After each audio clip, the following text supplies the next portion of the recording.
মুশরিক কারা? যারা মূর্তি পূজা করে তারা মুশরিক। আমরা মনে করি যারা মূর্তি পূজা করে তারাই শুধু মুশরিক। না, মূর্তির সামনে যারা মাথা নত করেছে, মূর্তির উপাসনা যারা করে তারা যেমন মুশরিক, আল্লাহর আইন বাদ দিয়ে মানুষের আইনের গোলামি যারা করে তারাও মুশরিক। এই ব্যাপারে কথা বলে না আলেমরা, ইমামরা মসজিদের খুতবা মেম্বারে বসে এই ব্যাপারে কথা বলে না। এই মুশরিকের পরিচয় দিতে গেলে ইমামতি চলে যাবে, খতিবগিরি চলে যাবে। কিন্তু আমার কি খতিবগিরি চলে যাওয়ার কোনো ভয় আছে? নাই তো, নাই মেহেরপুরে আসতে দেবেন না, এর বেশি তো না, নাই গুলি করে মারবেন। তা আমি বিশ্বাস করি 1 সেকেন্ড আগেও মরণ হবে না, পরেও মরণ হবে না। ওমা কানা লিনাফসিন আন তামুতা ইল্লা বিইজনিল্লাহি কিতাবাম মুআজ্জালা। মানুষের মরণ হবে না আল্লাহর হুকুম ছাড়া। মৃত্যুর সময় ফয়সালা করে রেখেছেন কে? আমার মৃত্যুর ফয়সালা হয় আকাশ থেকে, জমিন থেকে নয়।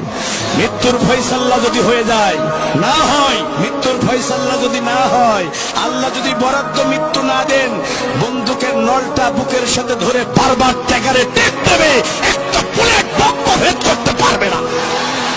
এই বিশ্বাস মুমিনের থাকতে হবে।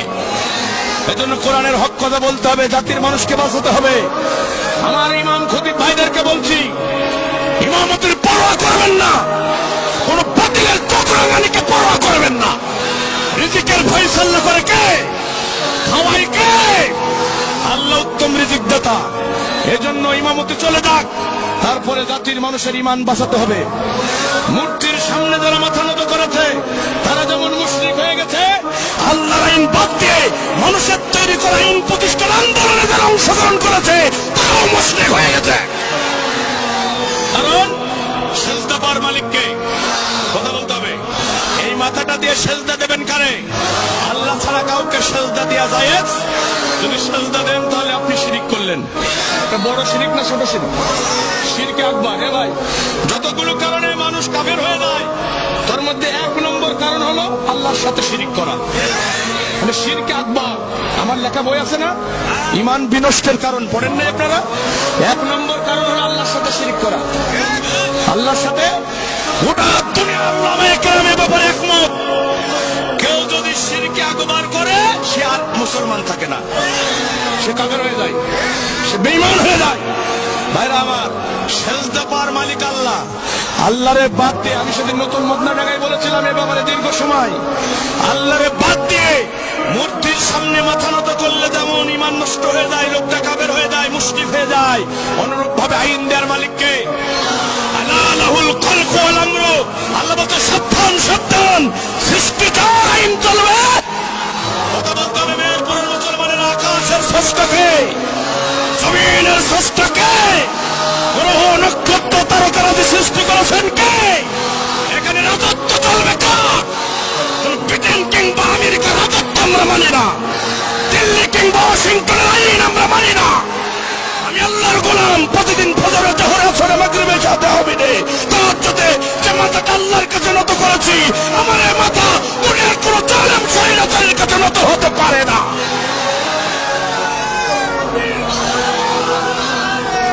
কথা বোঝেন নাই? বোঝেন নাই?